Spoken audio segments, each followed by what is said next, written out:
Hello there. It's time to get started.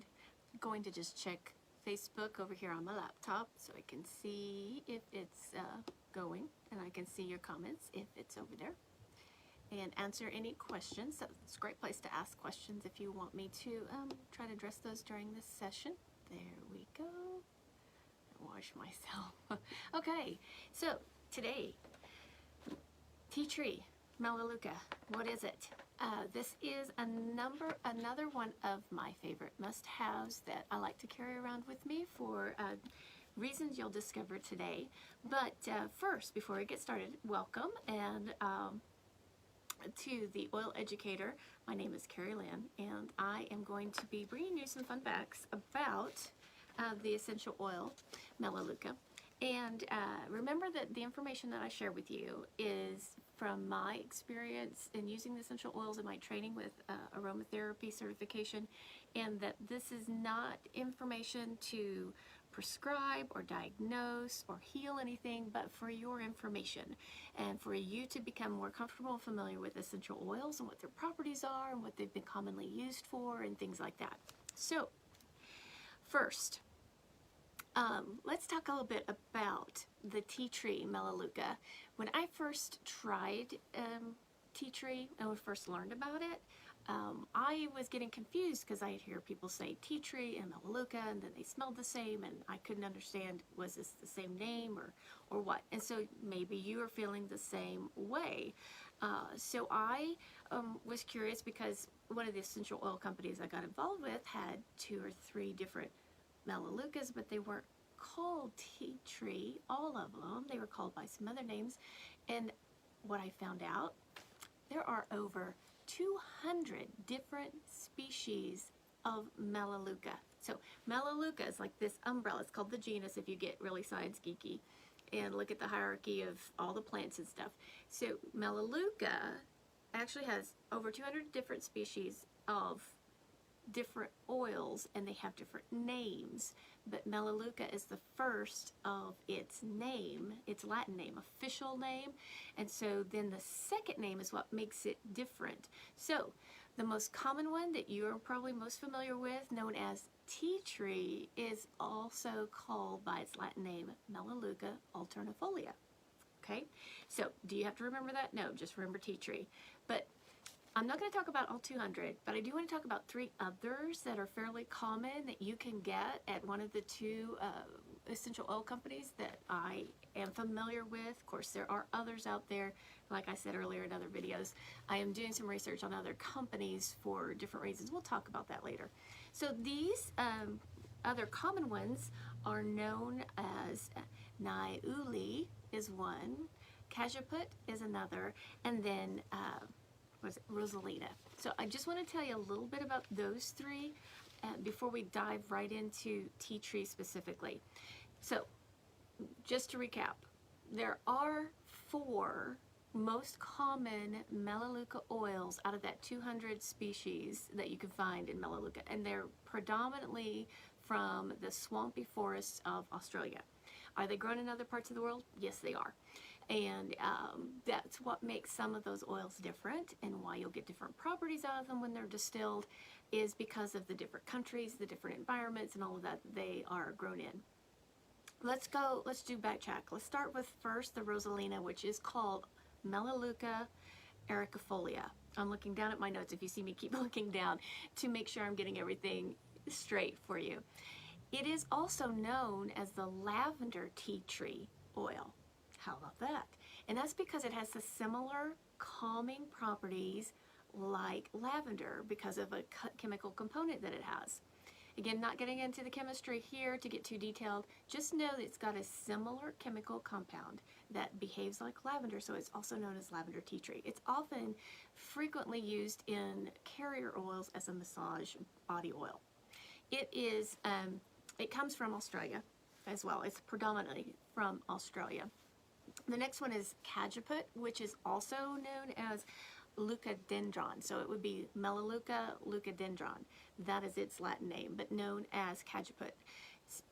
And some people say Kajapudi or Kajapatudi. There's a lot of different variations there, so you may have heard it called something else. Let me know in the comments if there is something else that you have heard. It is from both Australia, and you can find it in Thailand. It's often sourced from Thailand, but it is great for the respiratory system, coughing, asthma, urinary tract problems. So it's a little bit stronger, and so it is helpful with those particular types of ailments. Again, not diagnosing, but those properties of those oils can help in those areas. The last one is the Niuli, and it uses every single vowel except for E in its name, and its Latin name is Melaleuca. Let me get this correct because it's got lots of Q's. Quinquenervia. So Melaleuca quinquenervia, common name Niuli, is sourced from Madagascar and also grows wild in Florida Everglades. So it took root, somehow got transplanted there, takes root, and it has a crazy root system that it is just almost impossible to get rid of. And they also say may contribute to the increase of allergic reactions to people who live in Florida.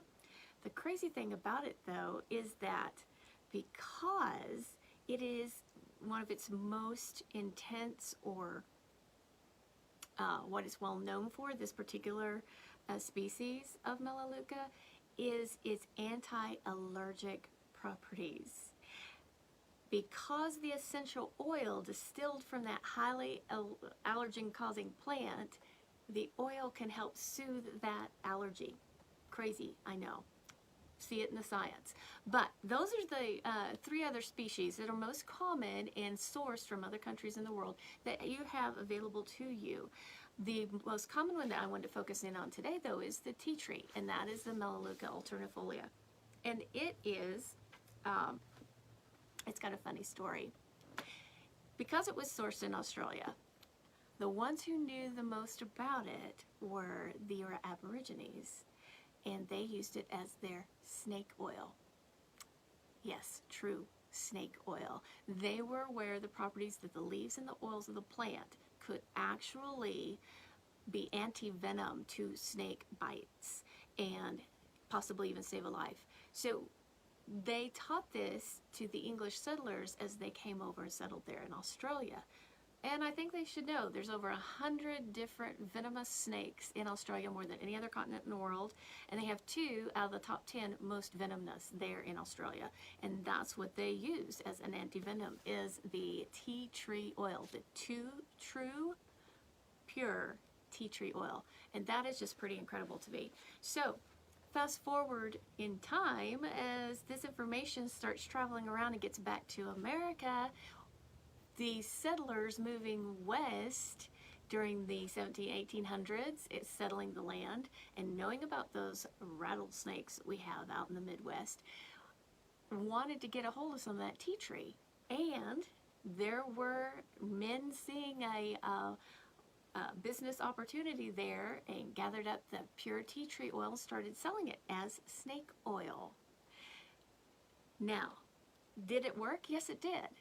Until someone saw maybe a little less than promising business opportunity, more financial for them, less helpful for the user, and diluted the tea tree to make it go further. They could sell more, make more money, or used even a complete substitute.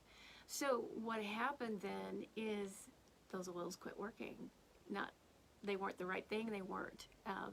Those people who had bought it from those snake oil salesmen were not seeing the benefits in recovering from those snake bites.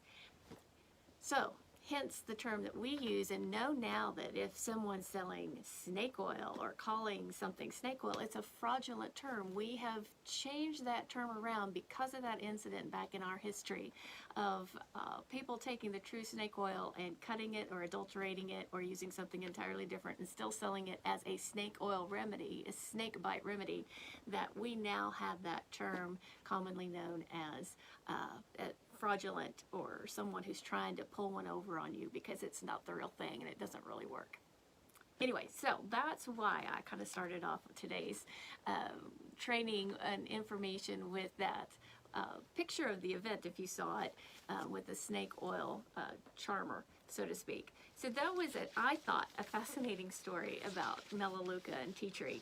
What I wanted to share with you specifically about the about the tea tree, is that it's the fragrance of that oil is a very sharp, aromatic, herbaceous type of smell, and not a lot of people like it because it can be pretty strong. It feels very astringent-y, medicinal, and so you either kind of love it or hate it.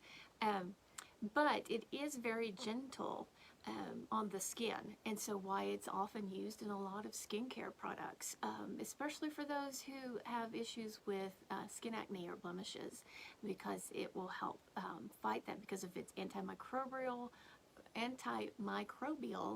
properties and many other. For example, I made a list of all these different properties, and there's over 10 to 12 of them, as why that oil also became known as the snake oil.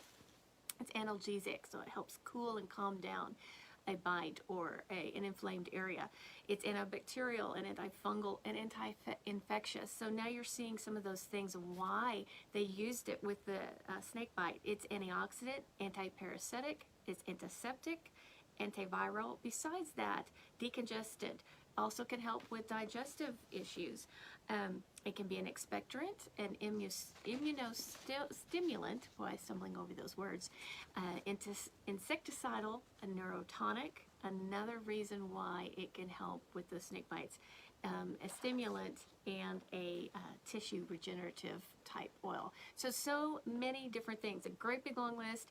Maybe a bunch of words maybe that you're not even familiar with, but these are the scientific properties which why tea tree is so impactful and effective in herbal remedies and can that word, aromatherapy. It is helpful to diffuse in your home. You can put it in a roller bottle and dilute it, and I have had some friends who've actually added a drop or two to their skincare and tried it that way. Or investigate the skincare lines that contain tea tree. Ask them about their tea tree oil and where they source it, and if they know that it's a good, pure quality tea tree oil. It is great, like I said, gentle enough for your sensitive skin. So if you do tend to have sensitive skin, that it is not going to be too intense. I always carry and have a carrier oil with me, so that in case that it is a little intense to me at the time, then that carrier oil will help dilute that, make it less. An inhaler, like we mentioned earlier, it's great for the breathing areas, the lungs, coughing, if you have any coughing problems.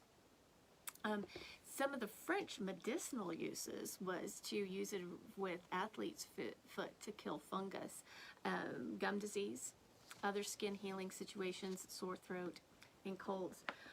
Not anything you want to put into an open wound or cut, but something that you could put on the skin for healing and those blemishes. Make sure those blemishes are not open wounds of any kind. So that's just a little bit of the history and information about tea tree oil. Melaleuca, again, is the Latin name, the species, the genus name of the 200 plus species, and we just talked about 4 of them today.